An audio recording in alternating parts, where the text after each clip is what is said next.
PoK में विद्रोह की आग भड़की हुई है। अफगानिस्तान से आपने फ्रंट खोल लिया है। साथ ही इमरान की पार्टी जो है लगातार इंटरनेशनल फोरम की आप पर फजीहत कराती है। वहां इंटरनेशनली नैरेटिव बिल्डिंग का काम जो है लगातार किया जा रहा है। तो अगर कुल मिलाकर देख लीजिए तो पाकिस्तान ने क्या किया कि अपने घर पर ध्यान नहीं दिया। और अब एक और आपको बता दें कि पाकिस्तान की हालत और कैसे, जिसे कहते हैं ना, गला सूख रहा है, नदियां सूख रही हैं। पानी की किल्लत कुछ ऐसी है कि पाकिस्तान में अब एक और फ्रंट खुल जाएगा।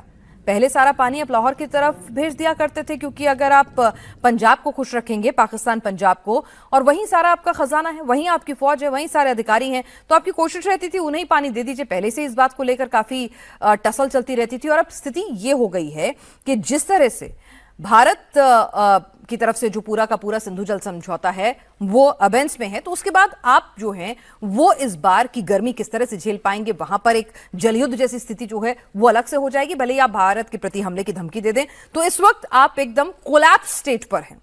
हमारे साथ इसी पर चर्चा करने के लिए वैभव सिंह, जियोपॉलिटिकल एक्सपर्ट, इस वक्त हमारे साथ जुड़ चुके हैं। मेजर जनरल ए के सिवात साहब हमारे साथ डिफेंस एक्सपर्ट इस वक्त जुड़ चुके हैं। पाकिस्तान से वरिष्ठ पत्रकार आरजू काजमी हमारे साथ इस वक्त जुड़ चुकी हैं। निसार अहमद शिरजई हैं, अफगान एक्टिविस्ट, हमारे साथ इस वक्त जुड़ चुके हैं। और साथ ही बांग्लादेश से पत्रकार हमारे साथ शोएब चौधरी इस वक्त जुड़ चुके हैं। आरजू, जिसे कहते हैं ना, कहावत है हमारे यहाँ, घर में नहीं दाने अम्मा चली भुनाने। तो भाई अपना घर संभल नहीं रहा था, आपको चौधरी बनने का कुछ ऐसा ख्वाब संजोया था आपने कि फील्ड मार्शल साहब और आपके शहबाज शरीफ साहब दोनों जो हैं वो डील कराने में इतने व्यस्त थे कि मल्टी फ्रंट घर में खुल गए हैं। बलूच अलग परेशान कर रहे हैं, पीओके में क्या आज़ादी की मांग उठ रही है, वहां अलग विद्रोह के स्वर बुलंद हैं। टीटीपी ने किस तरह से कराची में घुसकर आपको अटैक कर दिया है। और सिंध प्रांत, केपी प्रोविंस, इमरान अलग नैरेटिव उनके सपोर्टर्स बना रहे हैं। कोलैप्स हो रहा है एक तरह से इंटरनल पाकिस्तान का। देखिए, ये मल्टी फ्रंट जो है ये कोई आज के नहीं खुले हैं या कोई इस वक्त अभी फौरन ही से कुछ नहीं हो गया है। ये बहुत अरसे से ये सब कुछ हो रहा है। चाहे ये बलूचिस्तान हो, चाहे ये कश्मीर या आज़ाद कश्मीर या पीओके जो भी आप लोग कहते हैं वो हो, या केपी के अफगानिस्तान के साथ जो हमारी एक टेंशन चल रही है, ये कोई आज की नहीं है, ये तो काफी सालों से है। इस वक्त जरा बढ़ गई है ये कहा जा सकता है। बाकी पाकिस्तान तो जैसे पीस डील का हिस्सा बना, अब जाहिर है कि अमेरिका के कहने से या डोनाल्ड ट्रंप को खुश करने से ही बना है। इसके अलावा तो कोई और रीजन दिखाई नहीं देता। लेकिन इस वक्त ये जरूर है कि यहाँ पे जो हालात हैं, ये जो सिचुएशन है वो काफी टेंस है, क्योंकि पाकिस्तान ने अटैक किया है अफगानिस्तान के ऊपर और कहा यही जा रहा है कि जी भारत अपनी प्रॉक्सी वॉर जो है वो अफगानिस्तान के जरिए लड़ रहा है। अब ये बात कहाँ तक आम पब्लिक जो है इसको मानती है, ये खैर एक बहुत बड़ा चैलेंज है गवर्नमेंट के लिए, क्योंकि लोग इस बात को मान नहीं रहे।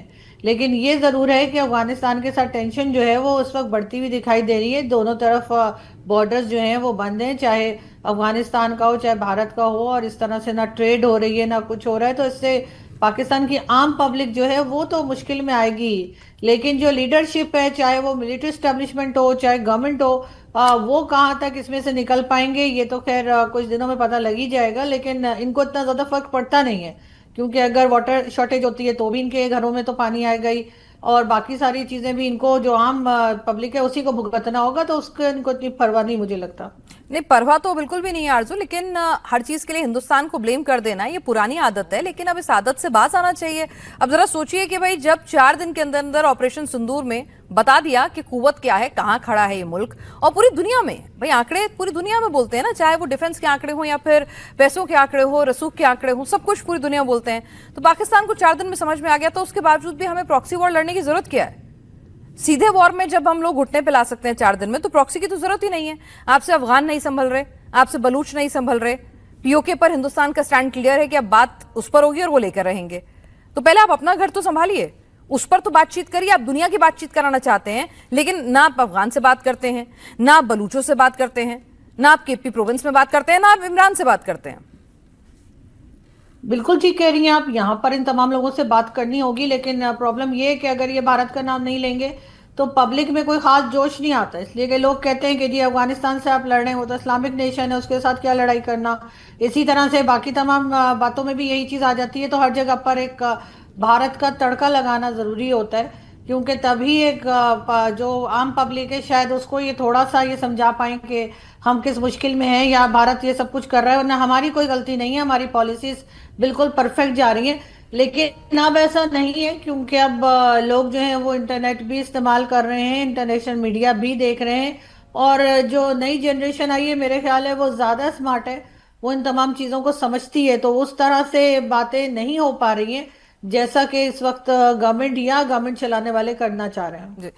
अब वैभव, पाकिस्तान को बहुत बड़ा झटका लगा। उसने सोचा था भाई थोड़ी सी जो इमेज है ना, टेरर इंडेक्स में आप सबसे ऊपर रहते हैं, भूख के इंडेक्स में आप सबसे ऊपर रहते हैं, बदहाली की जो हालात है आपकी, तो उसके बाद आपने सोचा था कि भाई थोड़ी जो इंटरनेशनल इमेज है उसको थोड़ा पॉलिश कर लेंगे, थोड़ी अमेरिका मदद कर देगा।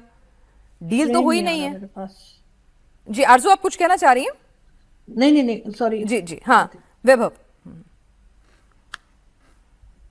जी फिलहाल देखिए पाकिस्तान जो भी भुगत रहा है वो अपना ही बनाया हुआ भुगत रहा है। अगर आज लोग तालिबान को दोष देते हैं कि जी अफगान तालिबान इन सब के पीछे है और अफगान तालिबान जो है हमारे यहाँ आतंकवादी घटनाएं करा रहा है या टीटीपी को सपोर्ट कर रहा है, तो आप मुझे बता दीजिए कि ये अफगान तालिबान जो है ये इनको बनाया किसने था? ये कहाँ बने थे? जुल्फिकार अली भुट्टो का क्या रोल था उसमें? पाकिस्तानी आर्मी और आईएसआई का क्या रोल था इनको बनाने में, इनको पालने में, इनको पोसने में? फिर जब अफगान जिहाद जो सोवियत यूनियन के खिलाफ जब वो खत्म हुआ, तो उसके बाद इतनी अफगान तालिबान को की सरकार को दुनिया में ईरान, एक पड़ोसी मुल्क अफगानिस्तान का, एक इस्लामी मुल्क, उसने रिकॉग्नाइज नहीं किया। लेकिन पाकिस्तान ने उस कंट्री को, अफगान रजीम को रिकॉग्नाइज किया। इतने करीबी ताल्लुकात थे। फिर जब वॉर ऑन टेरर शुरू हुई 9/11 के बाद, तो उन्हीं अफगान तालिबान को क्वेटा शूरा और पेशावर शूरा बना करके अपने यहाँ पे किसने दिया? उनको पॉलिटिकल लेजिटिमेसी किसने प्रोवाइड की? बार बार अमेरिका के साथ डबल गेम करके और इनको प्रोटेक्ट करना, इनको प्रोटेक्ट करके रखना, इनकी फैमिलीज, आप आज जिस कराची में ये हमला हुआ है, आरजू जानती होंगी, उसी कराची में अफगान तालिबान जो आज बैठे हुए हैं, मैं उनकी बात कर रहा हूं, जो आज अफगान तालिबान बैठे हुए हैं, इनमें से आधे मिनिस्टर्स हैं जिनके भाई भतीजे वहां पे बिजनेसेस कर रहे हैं कराची में। तो ये बिजनेसेस किसने खोल के दिए? उन्हीं अफगान तालिबान के जो लोग थे जिन्होंने इस्लामाबाद में कोठियां बनाई, इस्लामाबाद के उन पॉश इलाकों में कोठियां बनाई जिसमें कि एक अच्छा खासा पैसा कमाने वाला इंसान भी जो है वो एक घर नहीं बना सकता या बनाने की सोच भी नहीं सकता पाकिस्तान में। तो वो किसने बना के दिए? वो जमीनें किसने लेकर के दी उनको?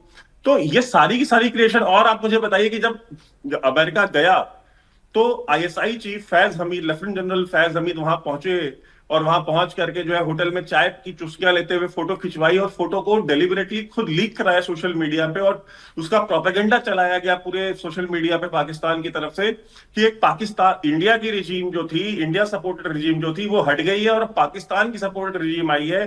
जो हमीद गुल, जो पहले आईएसआई चीफ हुआ करते थे, जनरल हमीद गुल, उनका स्टेटमेंट जो है वो चलाया गया। उस स्टेटमेंट में ये चीज कही गई कि इतिहास याद रख, जब इतिहास लिखा जाएगा तो तारीख में ये लिखा जाएगा कि एक बार पाकिस्तान ने अमेरिका से पैसा लेके एक सुपर पावर सोवियत यूनियन को शिकस्त दी, और इतिहास में एक दिन ये भी लिखा जाएगा कि किस तरीके से पाकिस्तान ने अमेरिका जैसे सुपर पावर से पैसा लेकर के अमेरिका को ही अफगानिस्तान में शिकस्त दी। तो यानी पाकिस्तान वो मुल्क बनेगा जिसने दो सुपर पावर को शिकस्त दी होगी। ये उन्होंने बोला है on record, farmer ISI chief ने।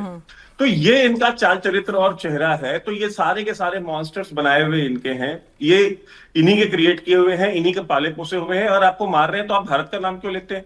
आपको हमसे क्या तकलीफ हो रही है? अच्छा, गाजा वाले, फिलिस्तीन वाले आपके मुसलमान भाई हैं, फेलो मुस्लिम हैं। हमास वाले आपके फेलो मुस्लिम हैं। IRGC वाले आपके फेलो मुस्लिम हैं, ठीक है। और ये अफगानिस्तान वाले मुसलमान जो है वो आपके फेलो मुस्लिम नहीं है, जबकि वो आपके ज्यादा क्लोज हैं। हाँ। वो आपके फिरके, आपके रीजनल फिरके देवबंदी मुसलमान हैं। वो आपके इसी रीजन का आपका खाना खाते हैं, आपके गाने सुनते हैं, आपकी फिल्में सुनते हैं, आपके कपड़े पहनते हैं। They are much more closer to you. लेकिन आप उनको नहीं ओन करते। क्यों?